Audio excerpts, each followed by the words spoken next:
madaling maging isang magulang at sa pagpapalaki ng ating mga anak, may ilan tayong mga kinagisnang paniniwala na panahon na para iwasto at itama. Mga maling akala sa pag-aalaga sa ating mga bagets, lilinawin natin yan mula kay Doc.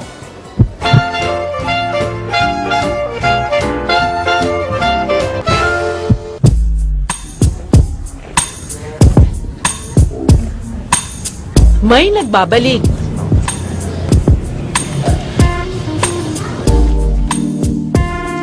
Sa bago niyang tahanan. Oh, Tony na nga. Hindi ko naman kasi alam eh. Tony na. Sino ba kasi nagsabing bagong bahay namin? Eh, gaya pa rin naman ng dati ah. Oops! Sorry. Okay, take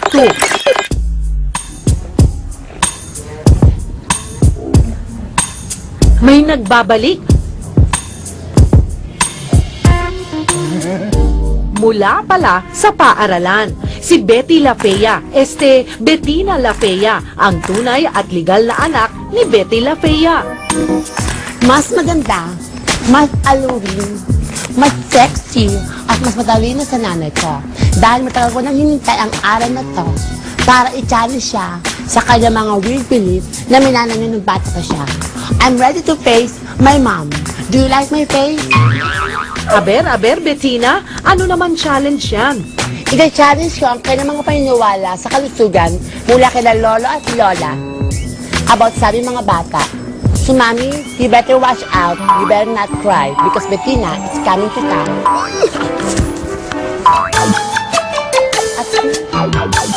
Bettina! Bettina! Bettina! Naku, ang init-init. Asa ka bang bata ka? Kakain na tayo. Ma'am! Ma'am! Mom, I just have a...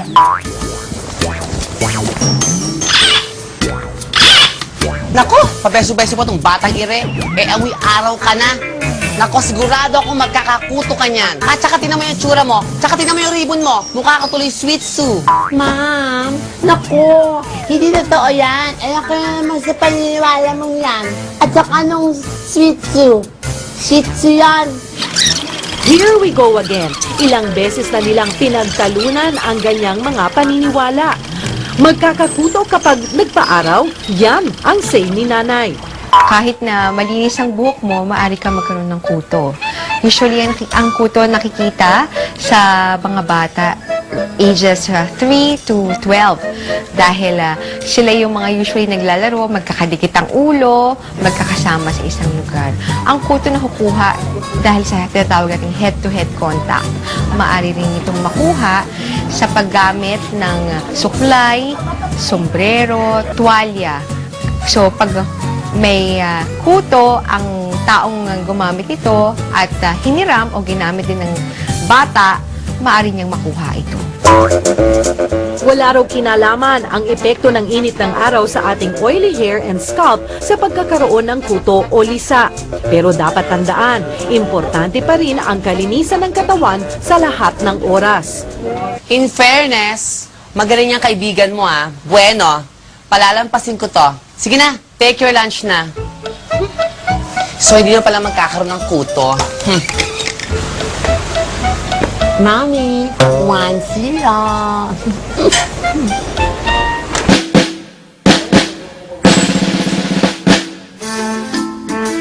Ano ba naman yan, Bettina? Kumain ka nga ng pangmayaman, pang-rich. Pulutin mo yan. Sayang yan, wala pang 5 minutes yan. Mommy, ang sabi ng friendship ko, mali na raw yan. As in dirty. Capital D-I-R-T-Y. Gets mo? Naku kang bata ka. Wala pang 5 minutes yan. Umiwas ang germs bago malaglag yan. Ay naku, Mami, I better ask my friend. Kapag nahulog ba ang pagkain, pwede pang damputin at kainin dahil wala pang 5 minutes? Pwede ba yun, Doc? Pag nahulog na yung pagkain sa floor o kung saan man, maaari na yung makadampot ng germs. Kasi hindi natin alam kung gaano kalinis ang ito. Actually, sa lahat ng lugar, merong virus o germs na nakakaalat. Hindi ibig sabihin na kailangan maghintay ng 5 minutes. Sa loob ng 1 segundo, no, maaari na itong makakuha or dikitan ng tatawag nating germs. At kung makakakain tayo ng kontaminadong pagkain, maaari itong mauwi sa diarrhea, typhoid fever at iba pang malalang sakit. Mami, no! This can't be, no, Mami! Help! Help! Ang Mami may infection! Oy, joke lang. Concern ng anak ko. O siya, sige. Ubusin mo na yan. In 5 minutes, matulog ka na, okay? Mami! Ay, naku. One all, anak. One all.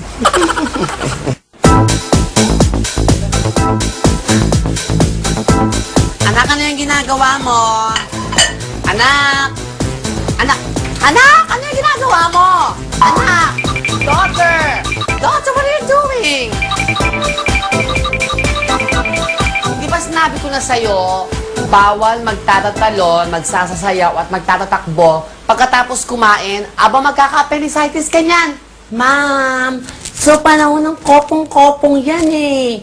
Hindi totoo yan. It's not true. Ang appendicitis o ang pamamaga ng appendix ay dalawa ang cause nito. Isa ito ay infection, ang pangalawa ay obstruction. Infection galing saan? Maaring sa pagtatae. May sakit ka o meron kang viral infection, maaari mo makuha ito. Ito ay isang komplikasyon. Ang obstruction ang tinatawag na pagbara. Pagbara sa appendix. Pagbara ng alin? Pagbara ng fecalith, no? Yung fecalith o yung matigas na dumi ng tao. O kaya yung mga undigested food. Maaring pumunta doon o mag-travel.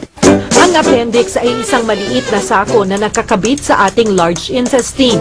Sa maniwala kayo't sa hindi, wala itong function sa ating katawan. Kaya naman, kahit maoperahan at matanggalan ka ng appendix dahil sa impeksyon, maaari ka pa ring mamuhay ng normal. Pero bawal pa ring magtatalon at magsasayaw matapos kumain ha, dahil pagsusuka o pananakit naman ng tiyan ang katapat niyan. Oh, bawal pa rin magtatatalon ha, pagkatapos kumain. Ay nako, mag-toothbrush ka na ron. Yes, ma'am. Ay nako, isa na naman ako. 2, 1.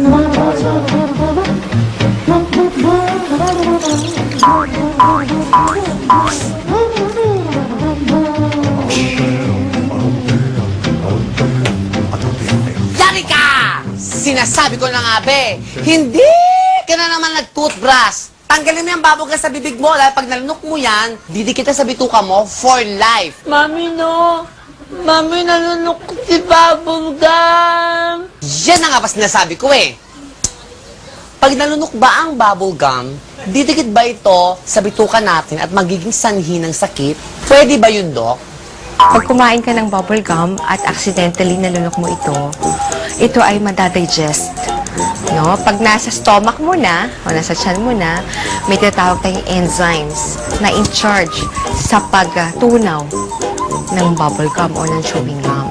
So, hindi totoo, nadidikit ito sa bituka mo. Dahil after some time, after hours, it won't even take days or weeks. No? Ito'y ilalabas mo rin. I think you, Mami. Hindi ko naman talaga nanunok yung bubble gum eh. But that was a nice pack from Doc. Bettina! Pasakaway ka talagang bata ka! Matulog ka na ron! 2 points, Mami. 2 all.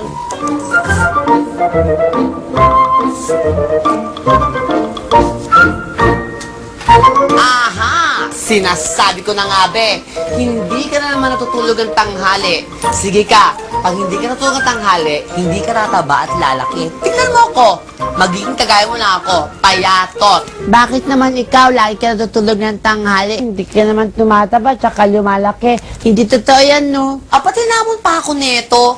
Sige, ilabas mo yung Fed mo. Kung gusto mong tumaba at lumaki na malusog, kailangan mo daw matulog ng tanghali. Pwede ba yun, Doc? Actually, no, that could be true at the same time. But it usually daw dapat, it will take 8 hours or more for a normal person, no? To sleep, to get some rest. Ang pagtulog sa tanghali ay maganda dahil nare-recover o naibabalik ang lakas ng isang bata. It doesn't necessarily mean, no, na tanghali kailangan matulog. Any time of the day will do. At syempre, kalakip ng sapat na dami ng oras ng pagtulog ang tamang nutrisyon at ehersisyo para sa malusog na paglaki ng mga bata. Oh, paano ba yan? Panalo ako. Kaya kinakailangan matulog ng tanghali. Sige na, matulog ka na. Mami, ako ang nanalo sa challenge na ito. At saka, hindi ko naman kailangan ng mga ganyan eh. Ang kailangan ko lang ay good sleep hygiene. Sa wakas, matatahimik na ang bahay na ito. The end na ang bangayan. Dahil ngayong natuwid na ang haka-haka, ang magmami, maayos na ang samahan. Kaya't sa mga oras ng agam-agam, huwag na huwag kakalimutang magtanong. Pwede ba yun, Doc? Doc? Doc? Are you still there? Doc? Yoo-hoo!